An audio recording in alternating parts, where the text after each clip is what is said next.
Hello everyone, in this lecture we will be understanding expansion of sin n theta and cos n theta। तो इस तरह के questions को कैसे handle करते हैं लेट अस सी। जैसे कि आपको लेट से एग्जांपल के लिए cos 6 थीटा इसको एक्सपांड करना है, ठीक है। अब cos 6 थीटा है, इसको हमें एक्सपांड करना है, तो कैसे एक्सपांड करेंगे। अब ऐसे तो ये जनरली इसको हमें डी मोवर्स थ्योरम का पहले हम थोड़ा यूज़ करेंगे, उसके बाद होगा। तो डी मोवर्स थ्योरम से हम क्या करेंगे, cos 6 थीटा दे रखा है, प्लस में जो टर्म बची आयोटा साइन 6 थीटा, ये दे दिया हमने, ये हमने कर लिया आयोटा साइन 6 थीटा। अब हम इसे क्या लिख सकते हैं, अब हम इसे लिख सकते हैं cos theta plus iota sine theta की पावर 6। जैसे डी मोवर्स थ्योरम में पावर जो होती है वो मल्टीप्लाई होती है एंगल से, तो हमने डी मोवर्स थ्योरम का रिवर्स से ये काम कर लिया यहाँ तक, ठीक है। अब इसके बाद देखो क्या होगा, बायनोमियल थ्योरम का यूज़ करेंगे। बायनोमियल थ्योरम के यूज़ से हमें इससे एक्सपैंड करना होगा। तो बायनोमियल थ्योरम लगाते हैं। देखो कॉस थीटा ये साइन थीटा, ठीक है। तो जैसे बायनोमियल थ्योरम लगाते थे जब a प्लस बी की पावर n होती थी, तो यहाँ पर a मान लिया हमने इसे cos थीटा को, और आयोटा साइन थीटा को हमने b मान लिए। ऑल राइट, अब आगे देखते हैं क्या करना है। देखो बायनोमियल थ्योरम से हम जब a प्लस बी की पावर n को एक्सपांड करते थे तो आता था n c not a raised to the power n plus nc1 a की power n minus 1 b plus nc2 a raised to the power n minus 2 b square. तो जैसे दो टर्म होते थे ना, एक की पावर, एक में से पावर माइनस होती थी और एक में ऐड, जैसे n माइनस 1 क्या, तो ये b की पावर 1, अब a की पावर n माइनस 2 तो b की पावर 2 हो गई, ठीक है। एंड लास्ट में आपका n c n minus 1 a b की power n minus 1 plus n c n हो गया। एंड अब ये b की पावर तो n आ गई और a नहीं बचा अब, ठीक है। यहाँ तक क्लियर है। अब इसी फॉर्मूले को हमने यूज़ करना है, ओके ओके। तो cos theta plus iota sine theta raise to the power 6। Now let us solve it, okay. देखो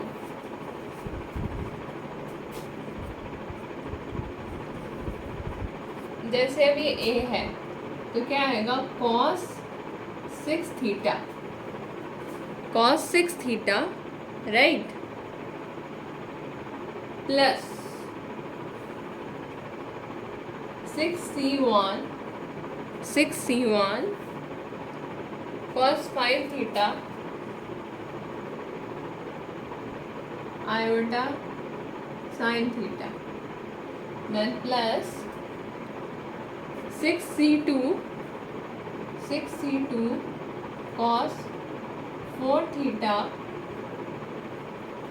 आयोटा साइन थीटा का स्क्वायर,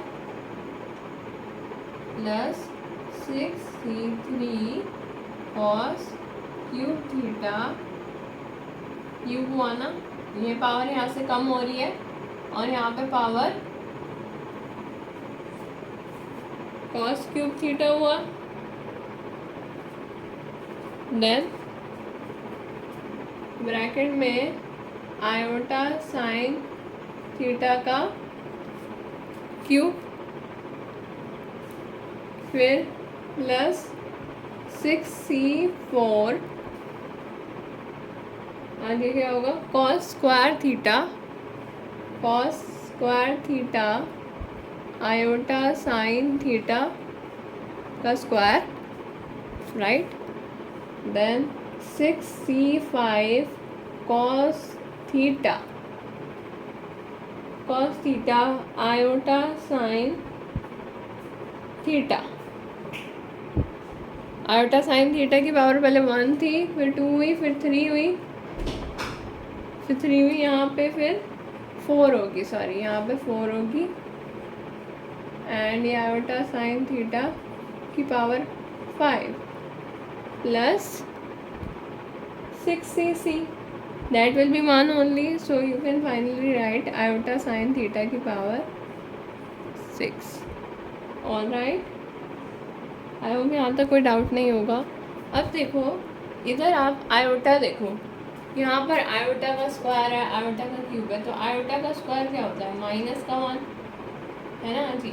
आयोटा का क्यूब क्या होता है, जैसे आयोटा का square into iota minus iota, right, then iota की power 4 is plus का 1,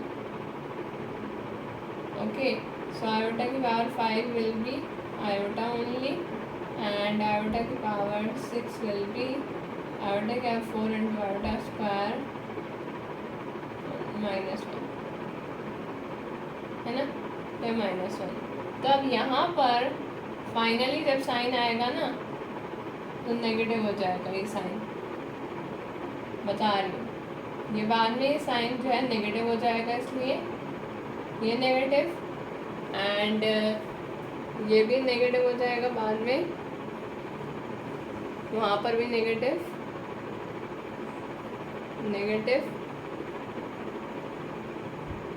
बस, ठीक है। फिर 2 जगह ये 1 2 3 यहाँ पर ही नेगेटिव आ जाएंगे साइन। अभी देखते हैं, आगे सॉल्व करते हैं, अंडरस्टैंडिंग और होगी, ओके। तो अब जो है हमारा क्या आ जाएगा, cos 6 theta plus iota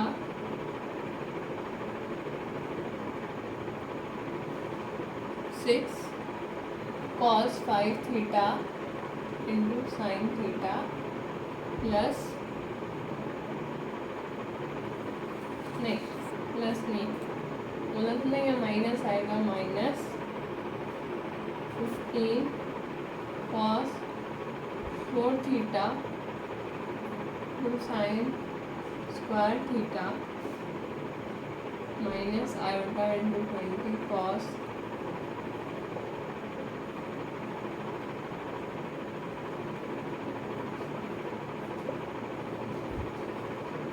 power 4 theta.